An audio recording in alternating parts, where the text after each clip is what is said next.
chamber's fantastic. I think the council have done a great job there. So it's really, really good. It seems to be ginormous. It's a long way back to the back to see who's there for light, so that's good. But anyway, welcome. We've got apologies from Liz Smith, and welcome to Jeff. Yes, back, well, good to be back again. Yeah. We like you back, Jeff. Yeah, myself from 8:25 on night shift. Thanks, Robbie Fletcher, so Morris. Apology for Duncan Lundy for lateness. Duncan is coming, but he's got a problem here to solve. Okay, so with those apologies noted, someone prepared to move that we accepted. Kirsten, Monique, I put that. All those in favour, please say aye. Aye. Carried. Conflicts of interest. Do we have any conflicts? 6.2. 6.2 for Robbie. Thanks, Robbie. Minutes. Are there any corrections to the minutes? Seems some time ago. Of course, no. Didn't have a meeting for the last one. Okay. Is someone prepared to move confirmation? Moved by Paul, seconded by Jason. Put that. All those in favour, please say aye. Aye. Carried. Any matters arising? Don't think so. We have no deputations, presentations. We have no adjourned business. So we'll move on to reports. 6.1, Charles Upham Drive. Shane, welcome Shane. That's pages 18 to 24. And before Shane starts, I just tell the board that I attended, I think, both the meetings we had there, and Dave Cartwright, I thought, did a very, very good job of bringing the parties together. So did you. So over to you. And I will second that. Certainly he has a good sense of the community he's working with there. So for those of you I have not yet met, I am the transport engineer for council, taking over after Bill Rice already had put some effort, I think, towards working on through problems concerns, I guess, that have been raised over on Charles Upham Drive. As you know, it cuts right through the middle of the retirement village, and there have been a number of concerns expressed over the interlocking factors of parking, access to the driveways on the west side, pedestrian circulation, and driver speed. And council is also working independently of this on a connection at the top of Charles Upham Drive through to Huntington, which will be increasing the amount of traffic in the future when that is completed. We'll see how that impacts speeds. My guess is that will probably have a negative impact there too, but we'll put a pin in that for the moment. So with that being said, I reached out and worked with David and Jim. Appreciate your presence at the meetings as well, and the residents along Charles Upham. So we have sort of a package of improvements we're looking for your approval on.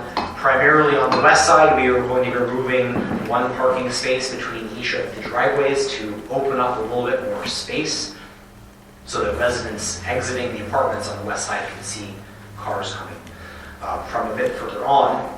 Independent as well, we are looking at extending footpaths and sort of reconfiguring some of the pedestrian connections from the new daycare center down to the south end of the drive all the way up to the new connection at Salisbury and Fowler. Primary, I think, just though really will be a little bit of that rationalization of parking on the west side. The other part to that too then as well is we actually will be marking with the brackets and the white markings that delineate actual parking stalls, and that we hope will actually try to discourage people from trying to squeeze into a spot that might not necessarily be the right size for their car and blocking off some of that sight lines from the residents trying to exit from the side. One ancillary bit that to bring to your attention as well, there is a resident in an apartment towards the south end of the complex who had made a request while we were reaching out and consulting to see about getting a designated reserved mobility car park on the street. So we could go ahead and take one of the designated stalls and do that. I think it would be our recommendation that we don't set a precedent for setting aside in residential areas reserved car parks for mobility needs. There obviously are good needs in high-density areas like High Street, for example, but I think this may not be the best application for something like that. I have to say that during the discussions there and with the residents, there was almost total unanimity for the recommendations that are coming forward. There was one lady that wasn't totally happy, but she has the feeling, I thought, that she thought that road was private and belonged to Charles Upham and it wasn't a public road, so that was just a slight difference. But, right, so questions? Paul? I noticed that road is actually quite utilised for parking there. Are there places there where the spots are going to lose parking? Are there any other places for those people to park, or are we going to create congestion somewhere else? So there is a reasonably high parking demand driven by the retirement village. My understanding is it's in a large part of the staff, Yes. because there is a reasonable bit of visitor parking on site. So that parking demand at present stretches up Charles Upham past the north end of the retirement village, but typically does not go all the way up to Elm. So I think we're looking at moving 4 or 5 parking stalls, so that would migrate further north along Charles Upham. There is presently a footpath on the east side. That is where the parking chiefly exists on that side of that north end of Charles Upham. There will be in the future a footpath on the west side as well in future development. So it will be extending staff and public parking a little further north, but we don't expect it to go any further than Elm, which is basically in the present circumstances. While I support this, is it worthwhile, because it's a Charles Upham problem with their staff and all that, is it worthwhile mentioning it to the management there if they can get your staff to park a wee bit further away from their complex and alleviate some of the problems for some of these people as well? Has that been discussed with them? So my understanding in conversations with David Cartwright, who is the resident village manager, is that the direction of staff is to try to avoid parking within the stretch that fronts the residents' apartments. So I believe the parking utilization of the area, in theory, should be primarily residents. We have not done any survey example, but that's my understanding. Although I think it's fair to say that David Cartwright did say that they expect staff to park up towards Elm Drive. And on the left, as you come down, there are a couple of entrances into the houses on the left, or apartments on the left. And both those entrances have visitor car parks on both sides of the short drive, and there's always space there for visitors.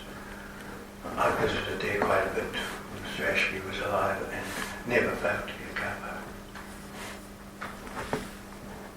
Other questions?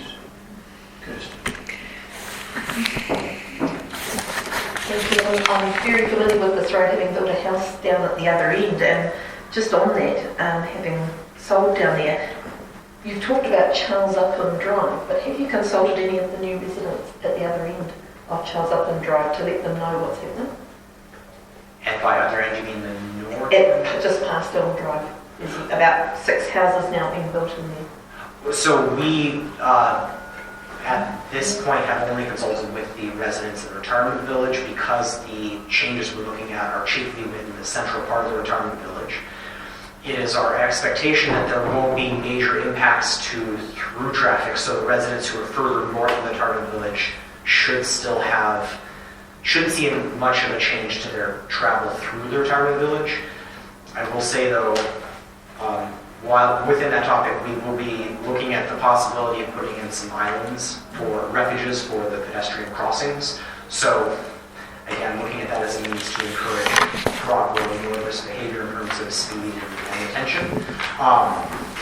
But we don't expect there to be any effects to be felt further north, specifically of the parking. Now, as far as the connection further north, that being a separate project, I think that there will be impacts to that, but that's down the road. So the residents at the other end will be notified when you're doing the island route, because there'll be obviously some disruption to them. Absolutely. Yeah. And we will do our best to minimize disruptions as much as possible. Absolutely. So the second question I've got is about the crossing point on the corner near the cafe and daycare. Obviously that's a little bit you're looking at putting an island in there, why wouldn't you put a raised island, more raised crossing bay there to sort of delineate that it's an entrance into a retirement area to help the traffic to have that feeling that there's a change in environment? I think Charles Upton would be a great location for raised crossings. It conveys a lot of water Yes. in rain events, and that becomes a real limiting factor. And that really was what was driving us to try to come up with other means to encourage slower speeds and protect the pedestrian crossings without impeding the water that's coming down from Arlington and points north. It's an overland flow route, and that's a real driving factor that was a real constraint. But isn't putting a crossing point on a corner quite dangerous? Because you have less visibility around that corner. So there will be some extension of no stopping lines related to the pedestrian crossing there. The fact that it's a short distance north of the turnoff from Oxford, and at the Oxford-Charles Upton intersection, Charles Upton and Acacia have give-way control. So I don't expect through traffic to be coming with great speed there, and its location right on the corner, you should be able to have sight lines down to the intersection coming up from the intersection. I noted in 4.1.4 you said there's been no crash history, possibly because of the low speed environment. Were you aware of the amount of near misses of vehicles coming out of the driveways and residents walking across the road without looking in that area? There was anecdotal talk of that, but that is not something that it is very challenging for there to be a quantitative record of that. So, I've nearly hit two. Just going down that road myself. yeah. Because of that. So, is there a case for another crossing point a little further along? Because the main problem you have is people jaywalking across to those residential units. We had some conversation around, there was a central crossing point immediately adjacent to the main village center. And that is, from my brief understanding, the main focal point for people traveling between the weeks. And there was conversation around whether there would be, whether that was an appropriate location for a zebra crossing. And our sense from speaking with residents, speaking with David, and being on site was that there wasn't going to be enough traffic, enough pedestrian traffic to justify putting in priority crossing for pedestrians. Given that, I understand that there is a dispersion of attractions on the west side of all of the apartments. I think we would probably still like to have the one crossing point near the entry to the village, because on the east side you still have just one destination, and rather than encouraging people crossing at multiple points along that stretch, having them cross at that one location immediately adjacent to the east side is probably the best location. We will be looking at, again, taking that crossing point further north around the bend, which is midpoint of the bend and not an ideal location, and extending that further north. I think it's something we intend to be keeping an eye on Charles Upton for speeds, especially after we put that final connection through. We'll also keep an eye on how pedestrian traffic is interacting with vehicular traffic as it fluctuates through there. So I think that's on the radar. Any other questions, Morris? Is there room for the staff to also park on Elm Drive? As long as we can keep the extra staff or Ryman actually parked around their place as opposed to encroaching on private residents. There should be room, I believe. I should caveat that by saying I haven't measured the carriageway, but Elm Drive doesn't historically have as much of a parking issue. So I think that should not be a problem to have more staff parking there. I think the element that I'm a little unclear on is I'm not sure if there is access off of the Elm Drive frontage to get into Charles Upton Village, or if staff would still have to walk down the footpath out to Charles Upton and all the way down. I think that's worth, I can take that up with. It would be just a short walk across Elm Park, straight into the buildings and everything, Charles Upton there, down a bit. And there is a gate at that north. Yeah, so that's quite a good point. Paul? one more question, because alarm bells are right from the summary. If you're going to put in extra pedestrian crossings in here, or raised platforms, is that going to take away more car parks later on, or will you be putting those pedestrian crossings in areas where you've taken a car park away from there? So the pedestrian crossings, 2 of the pedestrian crossings exist at present, and the central pedestrian crossing already has curb extensions, so there will be no change to parking there. The south pedestrian crossing, which is closer to the daycare and the cafe, doesn't have, there is a no stopping requirement that will be a little longer because we put the items in there. But there has not been traditional parking demand there because there was no development in the southwest corner. As that has now opened, that area is a little bit in flux, I think. The north end, we will be removing pedestrian crossing where the footpath ends at present and shifting it further north to where future development will be occurring, where I think it's Chatsworth Drive, look at the intersection there. And because it's going to be placed at the intersection, there should be limited impacts to parking because it's immediately at the intersection of parking is already there. So that's no extra parking removed because of pedestrians. So on the north end, I haven't seen the final design. There's a chance there could be a car park or 2 impacted there. On the south end, I think there may be, I'll have to check the links. I think the south end there might be a couple spots removed because of the island. Because my concern was we're going to move in some of these parks further down road, both directions possibly, and I just don't want to see some of the residential properties impacted that further down the road, all-day parking and etc. That's my concern. And I would say at the north end, I think, so there was a possibility, pending the final design, there could be a car park or 2 removed at the intersection of Chatsworth and Charles Upham. That is not a location that at present, that is, the parking there is primarily from the staff for the residents, for the retirement village, and that is what the eastern frontage is. The western frontage will be developed in the future. It's hard to know exactly what that will look like. Down to the south, there are no residents down there. It's just stormwater area on the east end of that. Right. Monique? Are there such things as signs that indicate elderly crossing or not? I've not been down this road. Or is this going to cause trouble? No?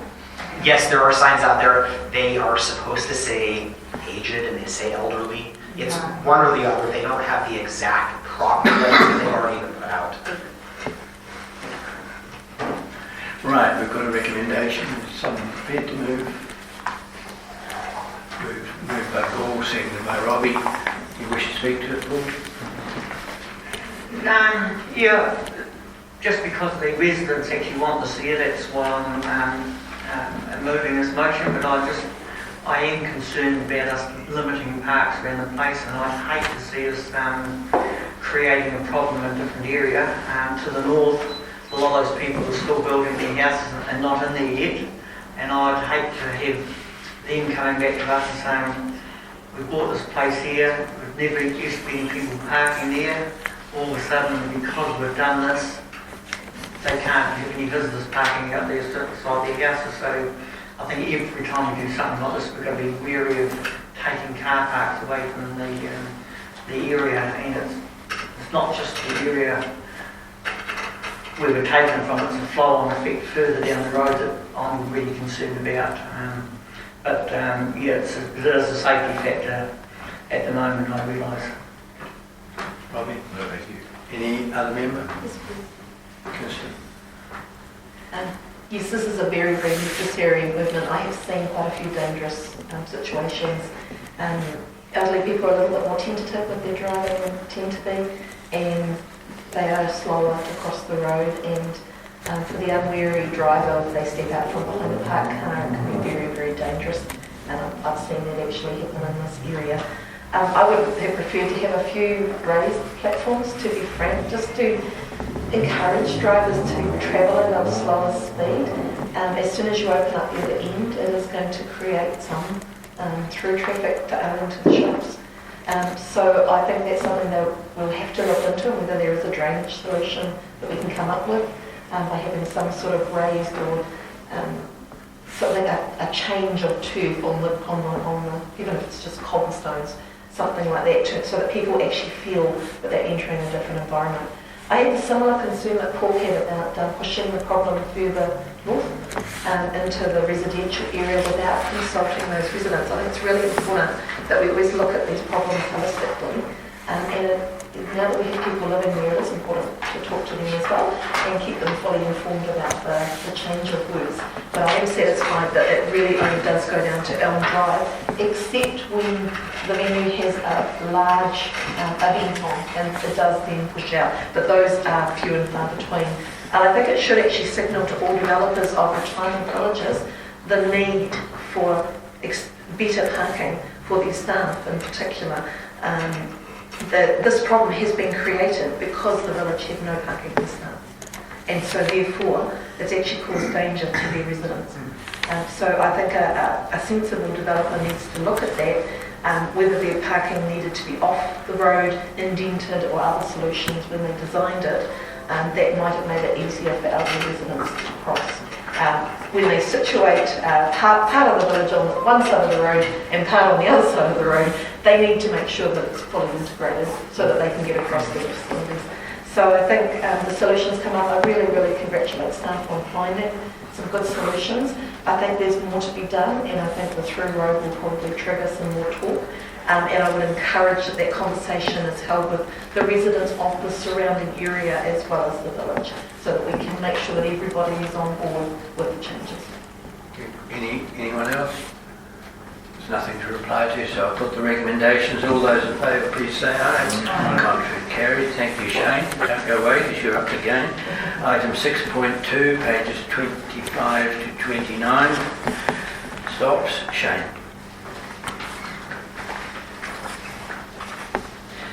So we are looking to change a number of locations that at present have giveaway priority control to stop controls, specifically because there are visibility issues. By pure coincidence, one of these is right around the corner from Charles Upman. It's at Elm Drive and Oakwood Drive, where there is a large retaining wall on the northwest corner that blocks visibility as you come up to the intersection.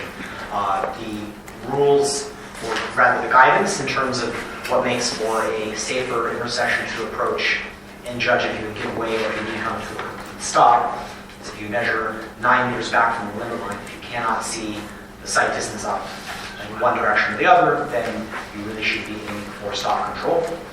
As well, just to try to minimize confusion with drivers, we find it's best practice to have the same type of control on both sides.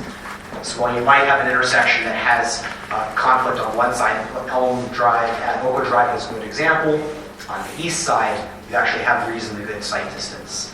We don't like to have motorists coming up and maybe be a little bit confused as to whether they have to come to a complete stop or just get away. So we tend to find it's best practice if you're switching to stop control on one side to do it on the other side as well.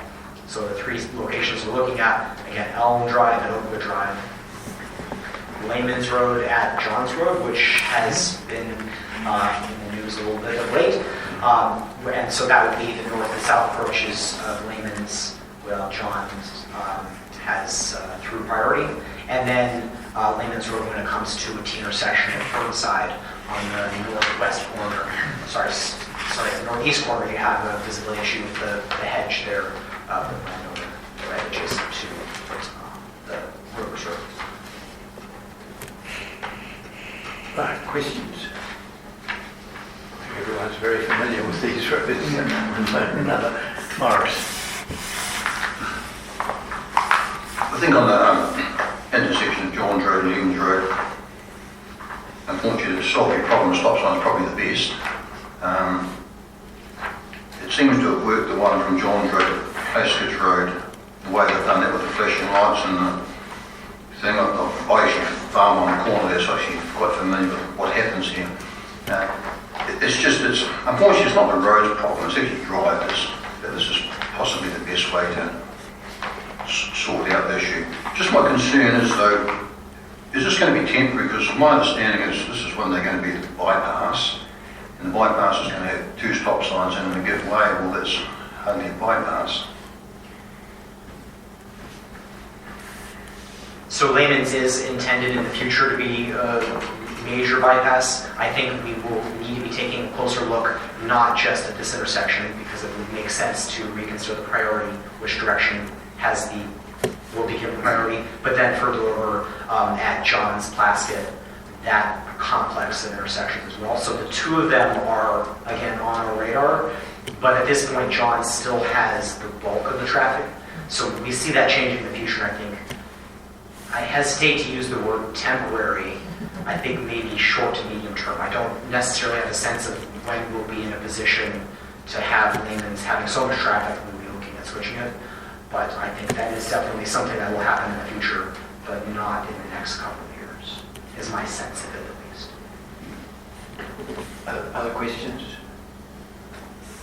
Duncan?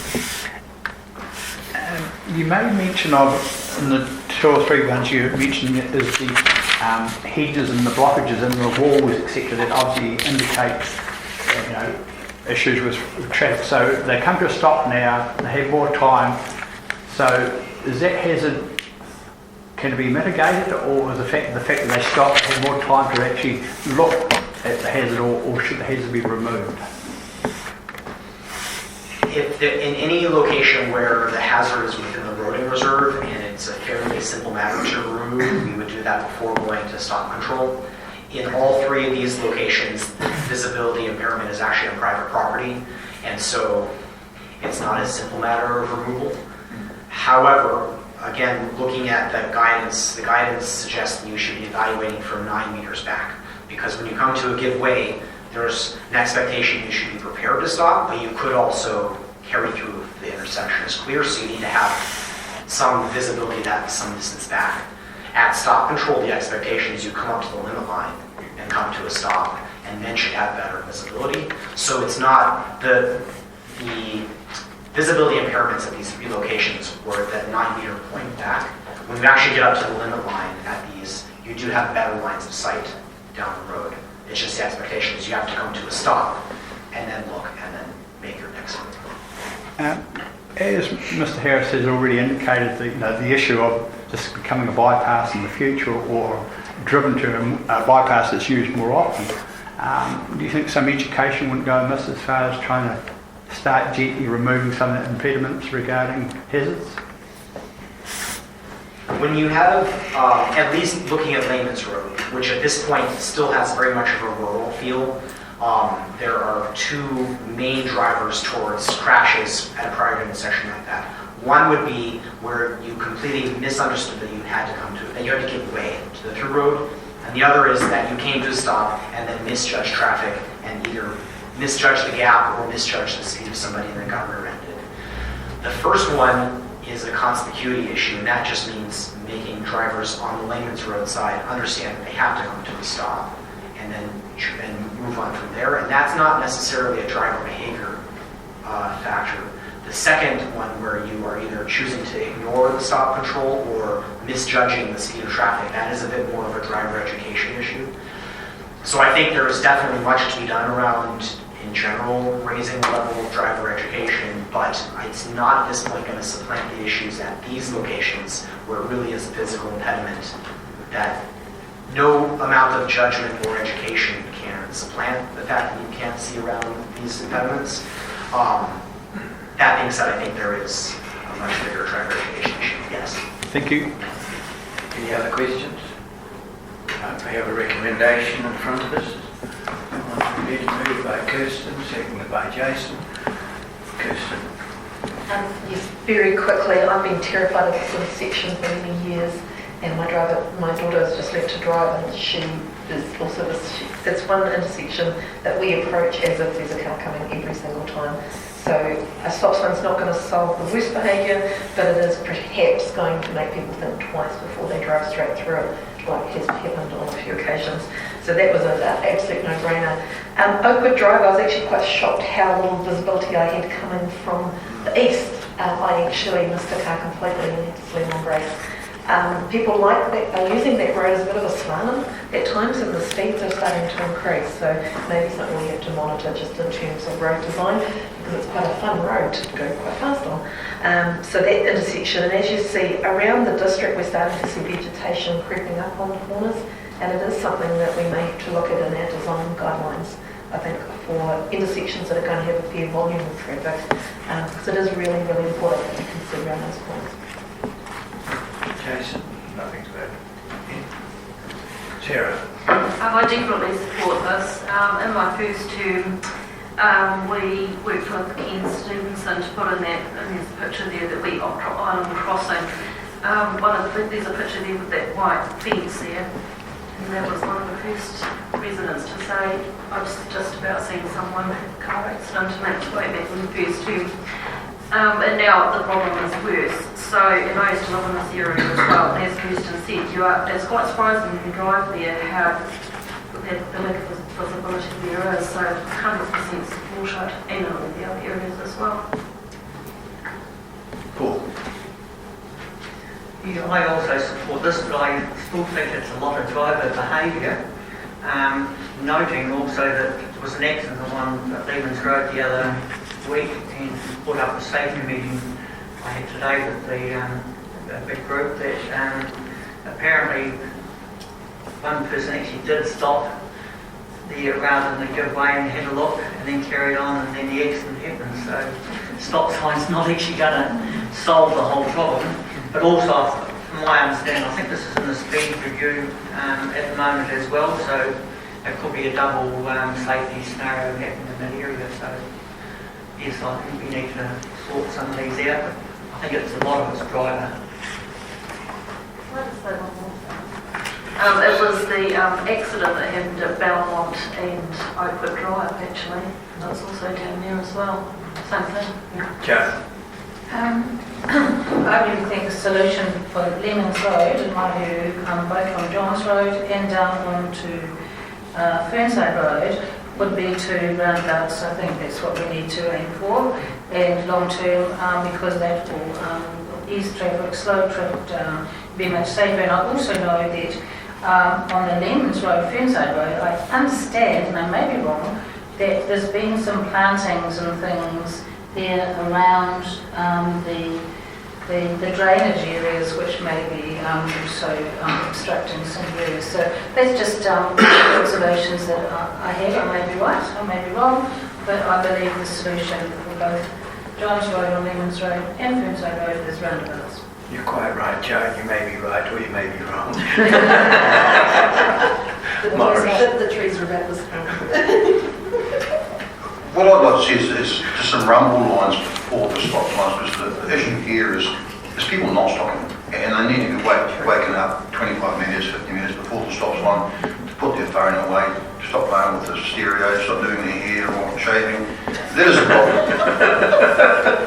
Because to be perfectly honest, and I've gone through that intersection many times, if you actually stop where you're supposed to, or give way, there's actually quite clear visibility for Lehman's Johns Road.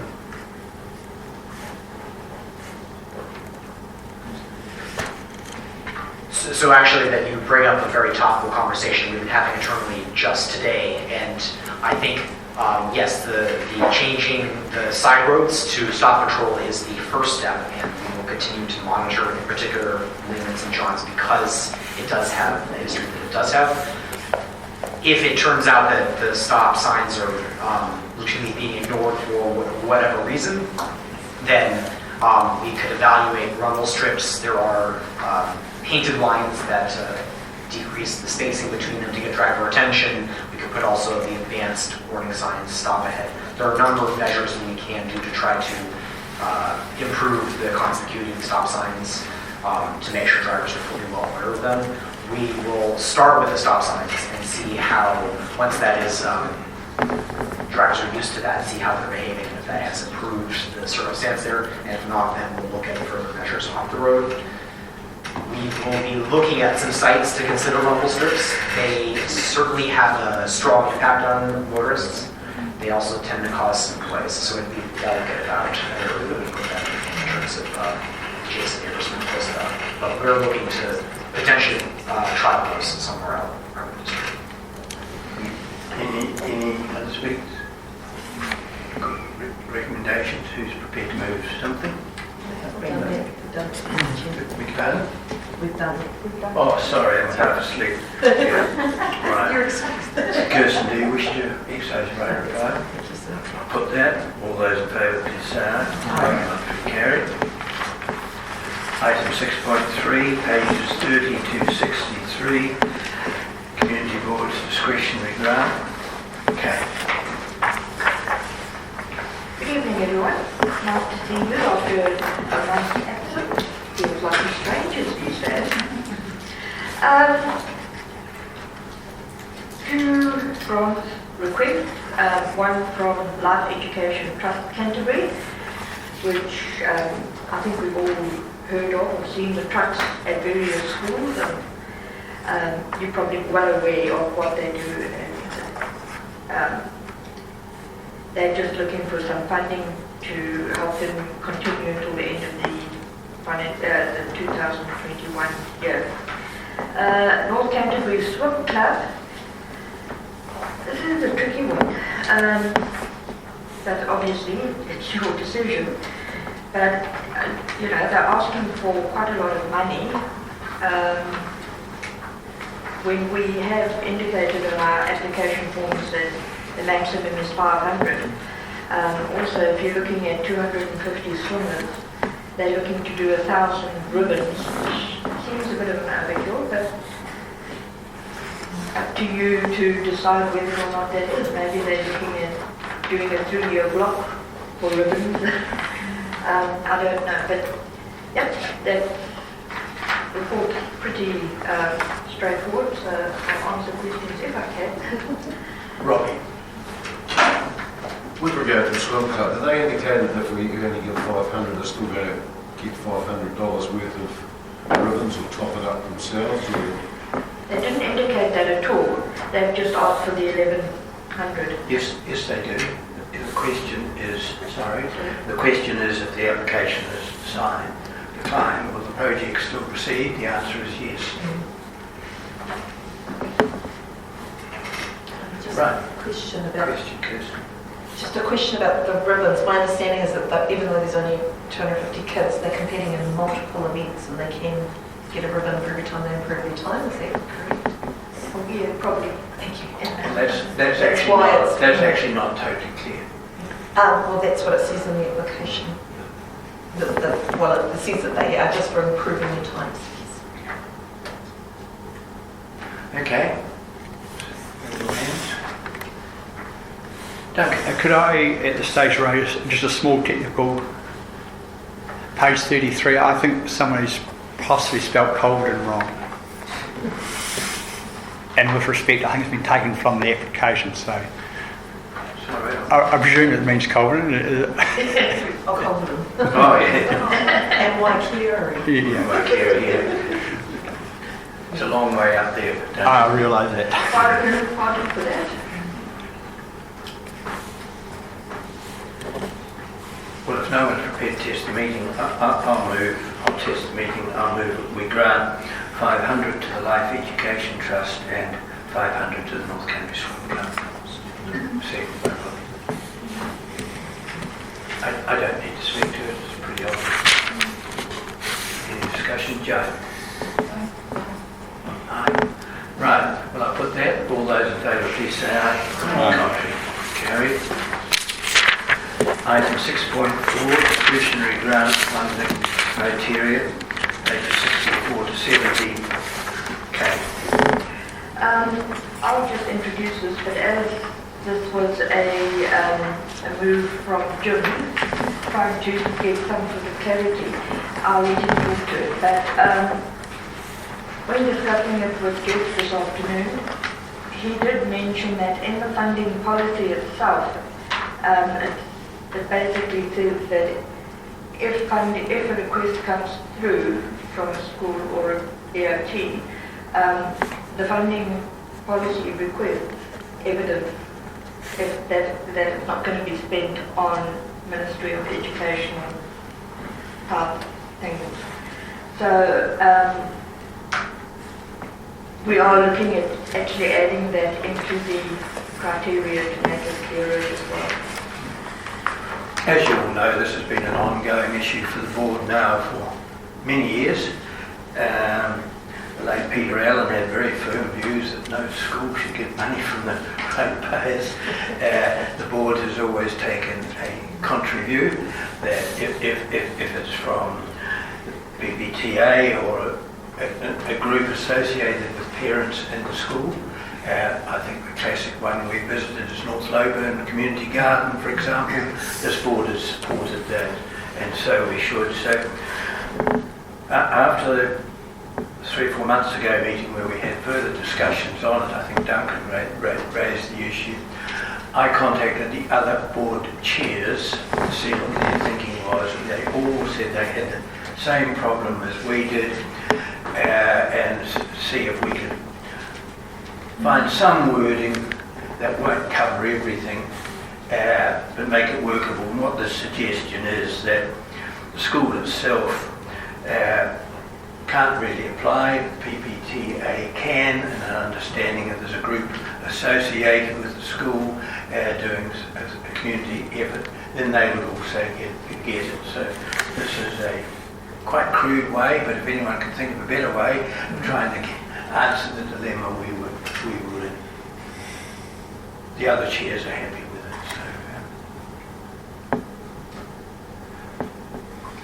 any questions? Monique?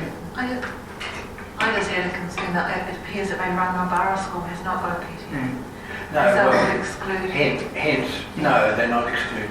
Hence, just saying there are other groups associated with the school and parents and things that might be doing something. The North Loburn was a classic example, totally acceptable to the board. So just because a school doesn't have a PTA doesn't mean that the parents or the community group around the school couldn't apply. All right, well, Jim, sorry, Andy. the concern I would have with this is that often schools might be organising something that isn't ministry funded, but it's being organised by the board, not by the PTA. For example, our Garden to Table program is often managed at a board level. It's not run or organised by the PTA. So with this, we would then have to ask our PTA, our home and school, to submit the application on our behalf when it's not actually their project that they're working. Does that make sense? So I'm just concerned that often boards are doing things that the PTA are involved with. I think that's one of the difficulties you've got, and I can't see any way around that, to be quite honest. Just in the criteria, and that's what we looked at again today, is that in the criteria, this is just to make clear that the PTA gets the funds, but the board doesn't if it's applying. But in the criteria, I think it's about, I'll point you to it.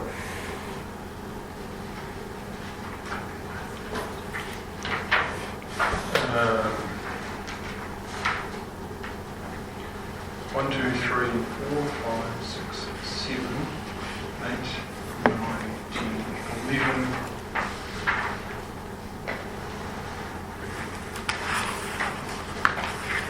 Ten down, it talks about central government funding. So if the board applies, all it has to do is we put the criteria in there. It has to specify that it's not funded by central government.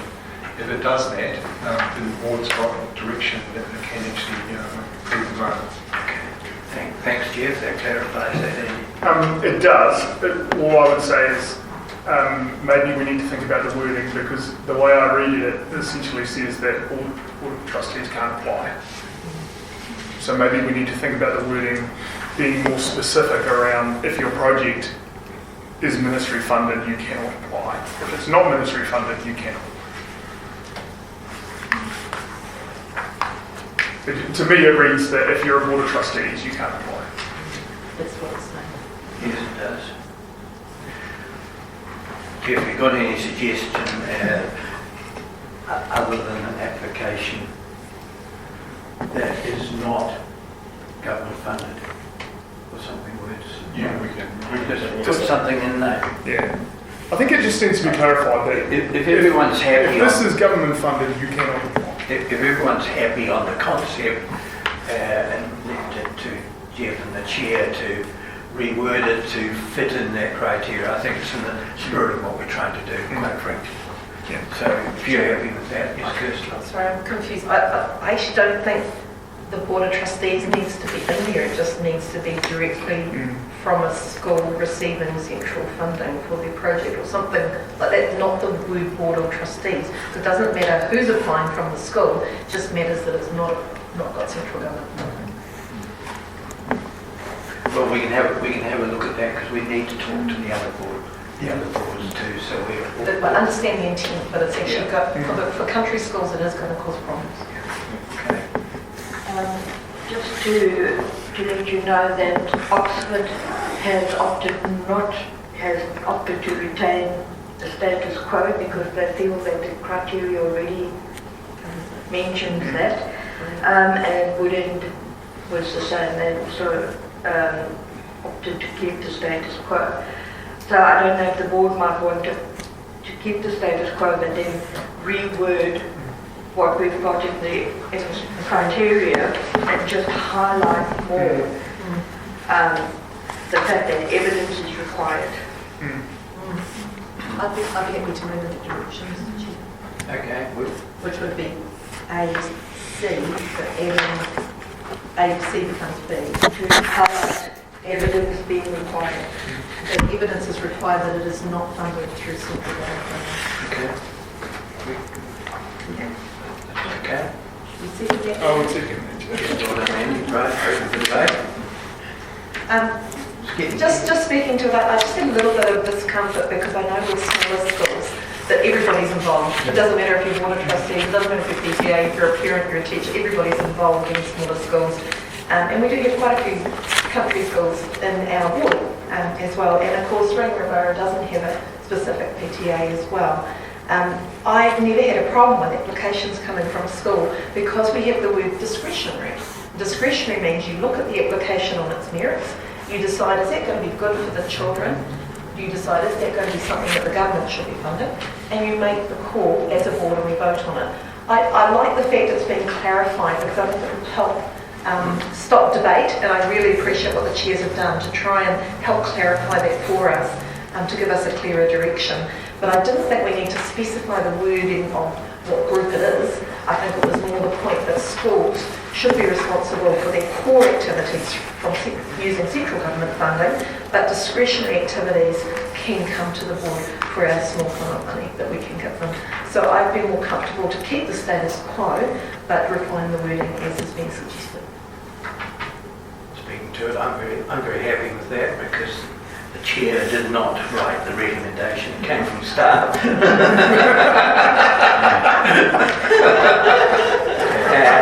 It was, the whole object was to seek a way forward, and I think we're as close, Jeff, as we can get with this, so that's good. Other speakers? All right, I'll put the recommendation. All those in favour, please say aye. Contrary carried. Item 7 is to receive ECAN's letter. I'll move to be received. A second to that, seconded by Duncan. I'll put that. All those in favour, please say aye. Chairman's report. Item 8.1. Okay. There was one report missing the previous month. It should have been there because we didn't meet. So we're going to include that. Apologies for that. I didn't see the draft today. After missing a month, we sort of forget about the reports that came previously. So apologies to Jim, he went to the trouble of actually putting it in and I forgot it out. So. No. So the chair's report, which will include the other report, be received. Moved and seconded by Duncan. All those in favour, please say aye. Carried. Item 9, matters for information. Move we received that. Okay. You will have received an email this afternoon. Hopefully, if you haven't seen it, you'll for you tonight, that there should have been another item added on, so 9.14, which was in relation to the council's adoption of no opt-in on 3 waters that members might find interesting, and let members of the public be aware that of the council's direction and feeling on the matter. Thank you. I'm happy to move that with the addition of 9.14, and I'd second it for that. Paul, while we don't normally debate these, I just think it's appropriate to say to our councillors here, I think that the council has handled this issue really, really well, and I congratulate them on that. It's a tricky issue. It's still ongoing, but well done to them. I just brought this along as not humorous, but it's a letter to the editor. I think it was in the ODT, written by a farmer from Waimate called Robin Watson, who told of a visit of a delegation from Wellington to inspect a farming district with a rural water schemes. So they came down from Wellington to inspect it. As part of the inspection, they drove up a very steep track to the top of a hill to get an elevated view of a water scheme. As most of you know, rural schemes have tanks high up and then they free drain down. After some discussion, one of the people from Wellington asked, was it not difficult for the water tank truck to climb such a steep hill to fill the water tank? Now, the letter of the editor goes on, that's the level of ignorance that is being used to deal with this issue. So just thought I'd share that. I know we don't normally do that, but tickled me anyway. Okay, so all those in favour, please say aye. Aye. Carried. Members' information exchange. We'll start at the bottom. Morris. Just briefly, I haven't attended that many, but I met with Paul and Joan and we looked at a drain at King Street where there's a few issues, and I attended a district plan meeting and that's about all. Thank you. Sarah. Not too much really. I've been busy with COVID clinics and that's been my life since they started. But we did end up meeting, I spoke to you about this, Jim, but I was trying to delay it into your meeting, but Ray, the president from the Tokens Club, phoned me several times. So Dan and I met with him. He had a vote list, and the main thing that they want to do is extend their building east. They have got a huge membership and feel that they haven't got the room for the amount of people that come and play these table bowls. They felt that on the other side, the croquet club, we're getting everything and they were getting nothing. So we were able to settle a few rumours that weren't quite true. So we're going to organise Grant McLeod and Chris Brown to meet with the president and see if there's anything we can do for the future. That's kind of where that's at. Have you involved Robbie? He's the portfolio. That's going to happen as well. That's good. It's in the process. Good. That's great. So Rosie, Rosie, the secretary, is going to be in touch with Robbie, Chris and Grant. That's good. Joan. Thank you.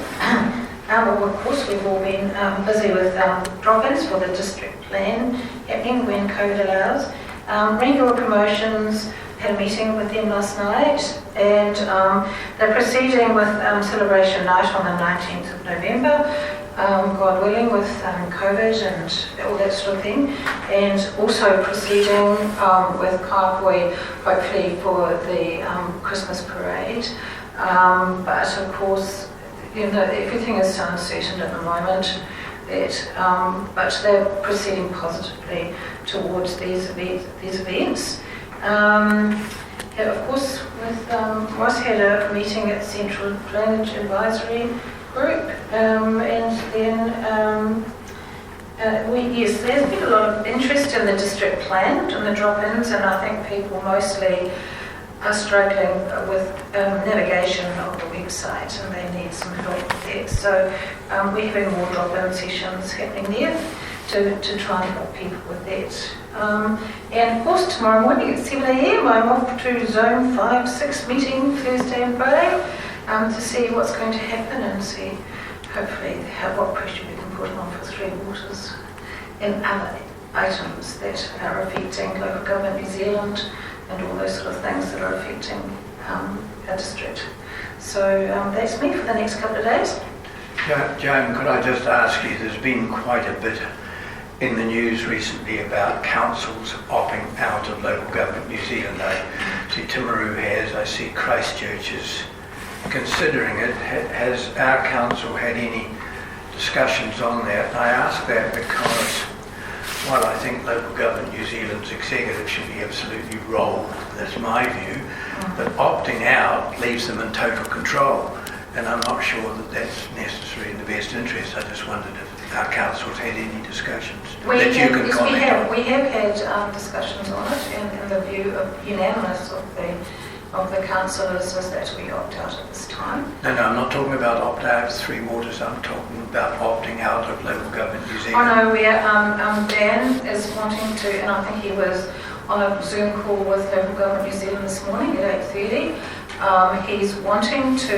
He's asking questions of them, and will be asking questions of them in the next couple of days as well.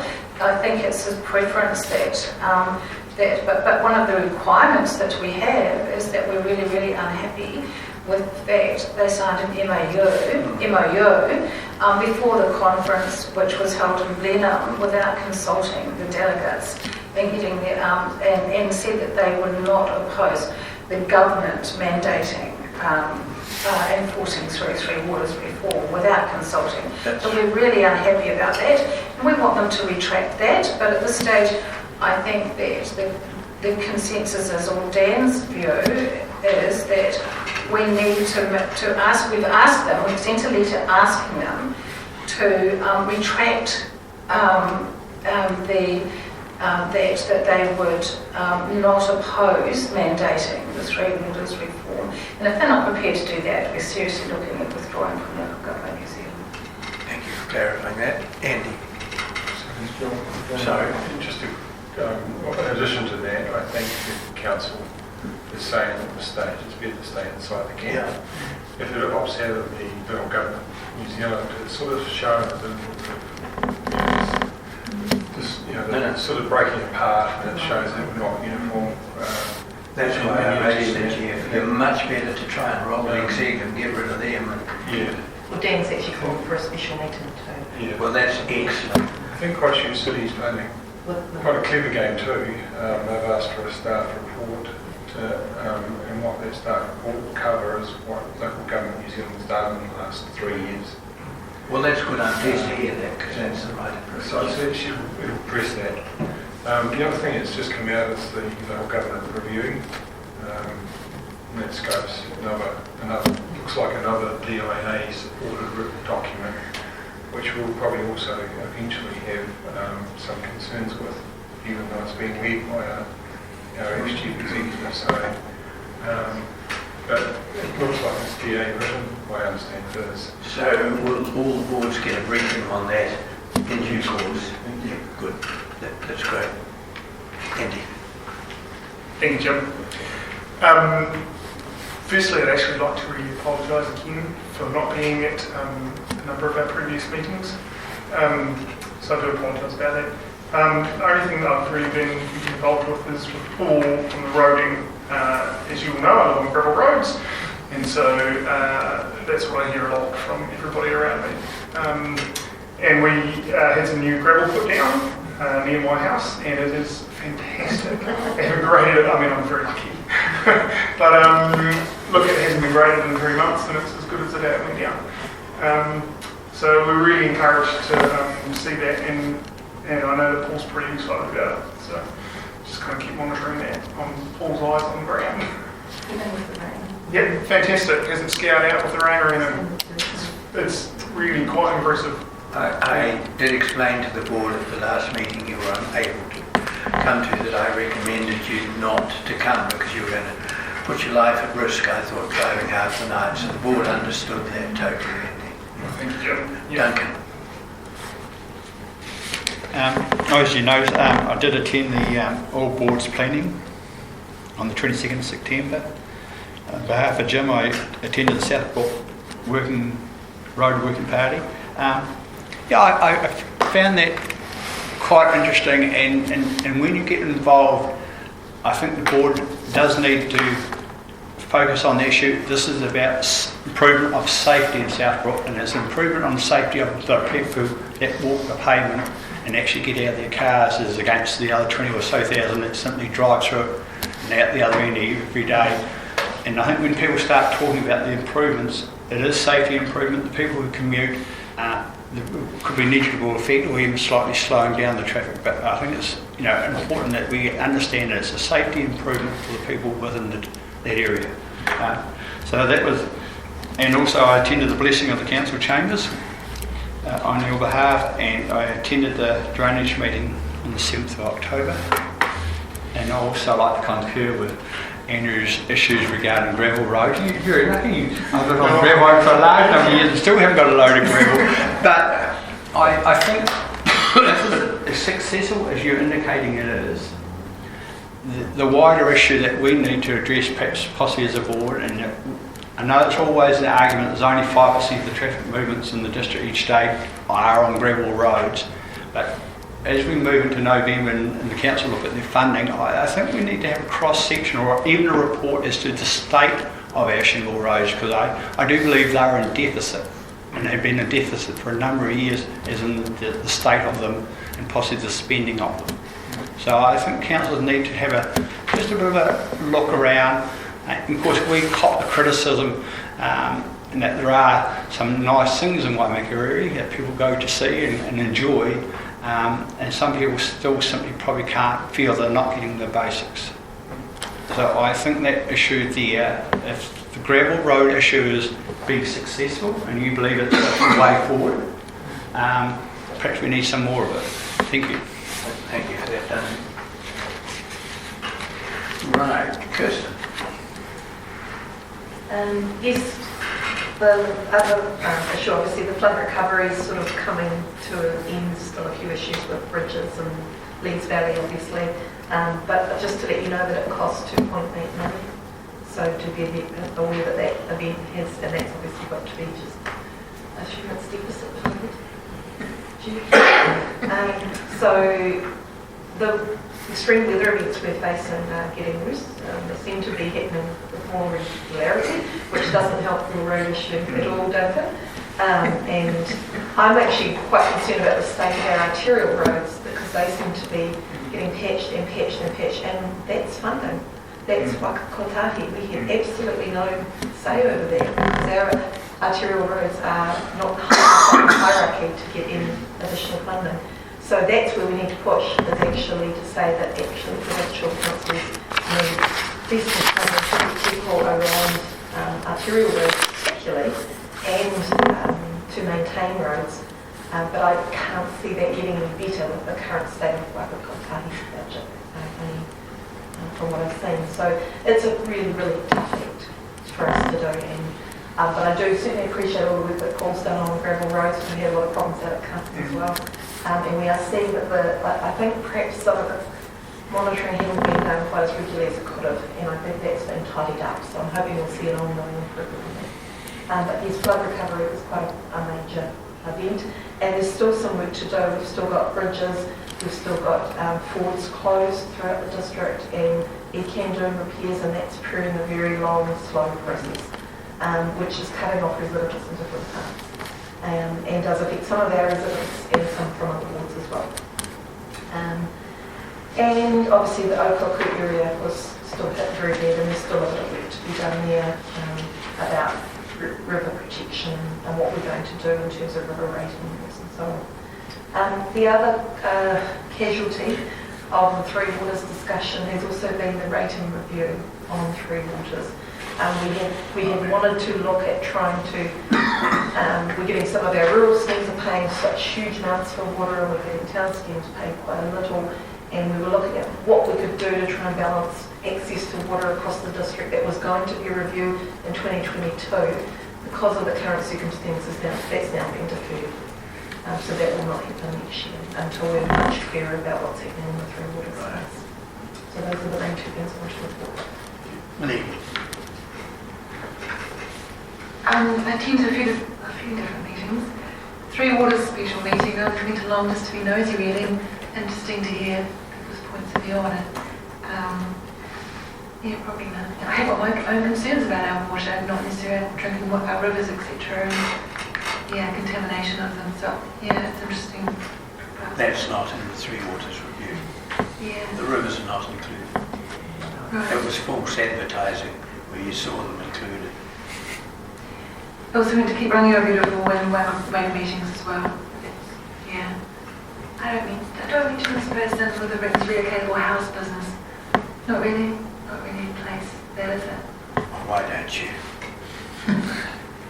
I was approached by someone regarding a relocatable house in Fraser Place. It appears to sort of be plopped on site, and it's on its on the whatever you call this thing that's mounted on at the moment. And it's quite an eyesore, and people aren't very happy apparently. I mean, it's obviously a work in progress, and hopefully in time it will look a bit better. But I mean, another neighbour's commented about relocatable houses to me and how they don't get any notification about houses that are coming to their land beside them, and suddenly they arrive there. And I wonder, I don't know what can be done about it, whether something can be improved to make people aware of what's coming, so that the neighbours can say something before it happens. I don't know, it's probably not worth chasing up. Anyway. Joe. I did hear today that that house in Fraser Place was due to be dropped this week. Onto its foundations, which are ready to go, but because of the wet weather, that has been delayed, but it's ready to be dropped. Thank you, Monique. Jason. Sadly, nothing too interesting to report. Don't be sad about it. Robbie. At the last meeting I reported on the Joint Standing Committee inviting EN to come on to the Standing Committee and further that we would go hard with them if funding a position for regional waste minimisation. To date I haven't heard anything back. As I mentioned earlier, I've got a meeting with Canterbury next week for a bit of an update. There has been another fire at the transfer station a couple of weeks ago, probably caused by a battery. So we're looking at some mechanisms that will hopefully fix the battery issue. We had a reasonably brief hearing yesterday on the local body representation arrangements, only 15 submissions, only one of whom wanted to be heard. So I don't think it's going to be any radical changes. Paul. Thank you.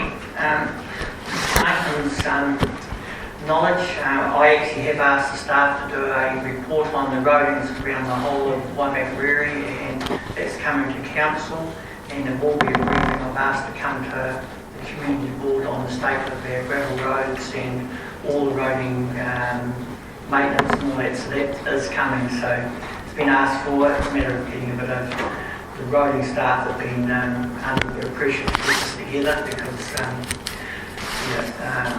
then when they're getting it together, and there will be a briefing to the board about their roads, so save up all your questions, and it's all coming together.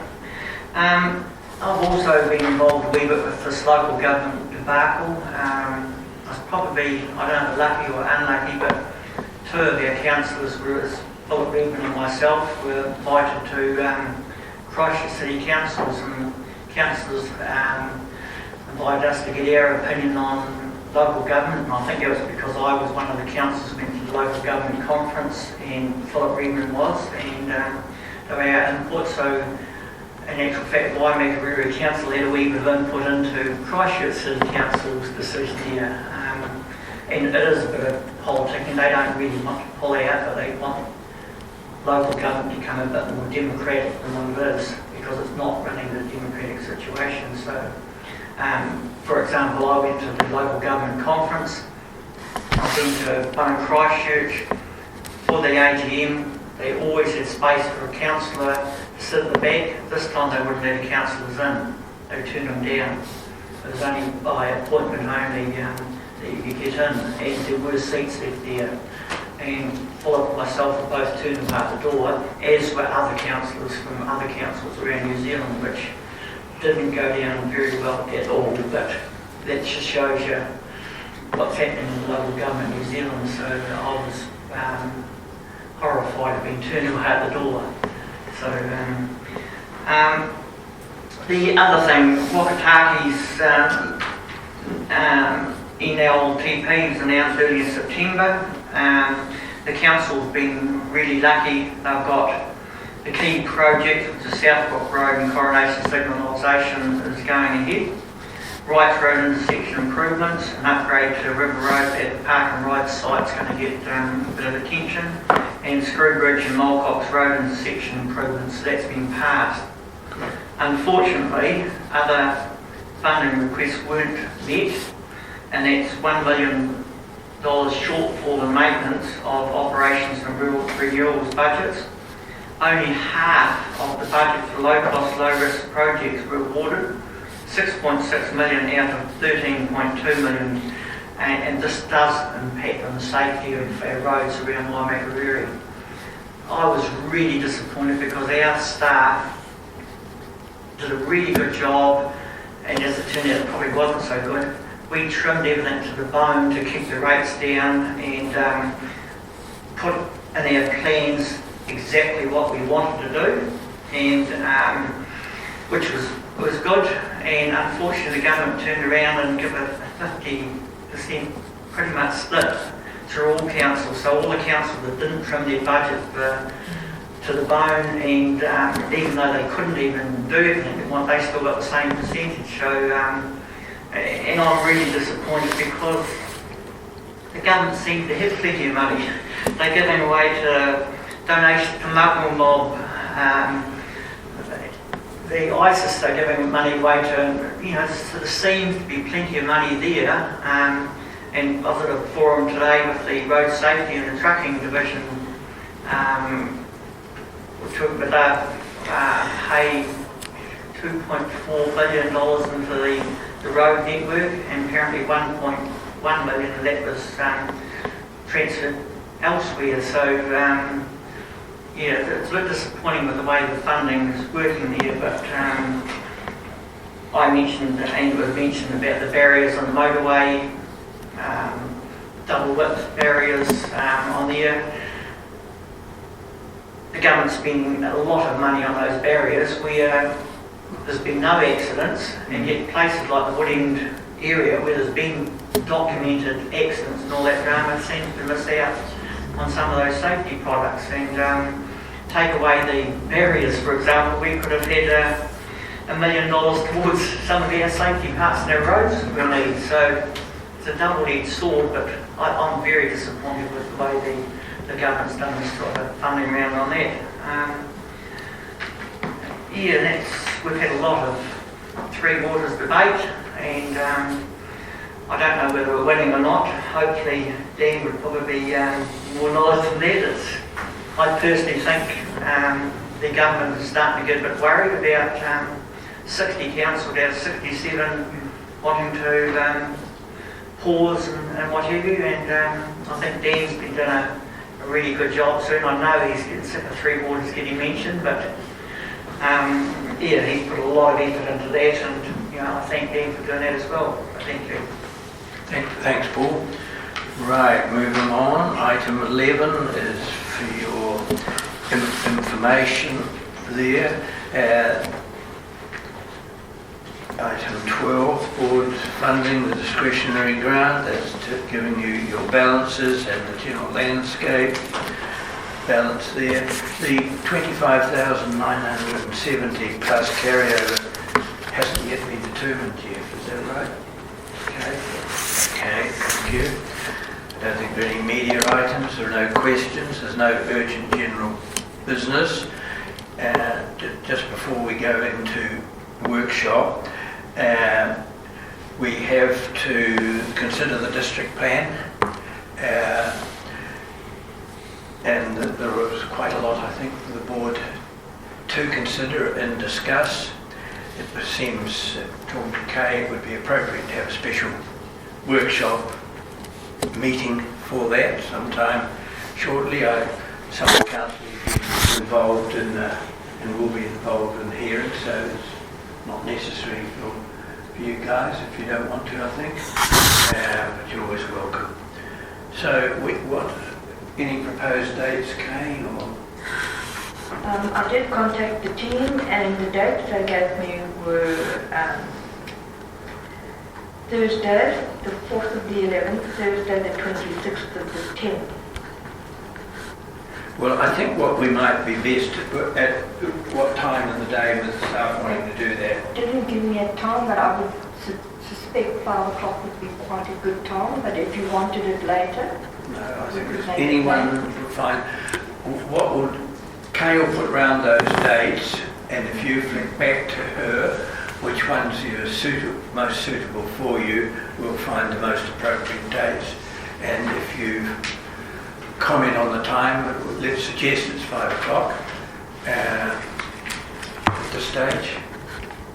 So, Kay, you haven't put that round to board members. Robbie, you're looking a wee bit. No, it's UNR scheduled for 3:30. However, I saw an email suggesting that it might have been postponed, cancelled. Although I would have said Jury never contacted me. I got that cancelled, cancelled on Tuesday, 26th. Yeah.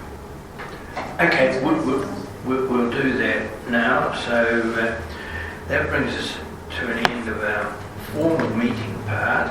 And now we'll move into workshop. We've got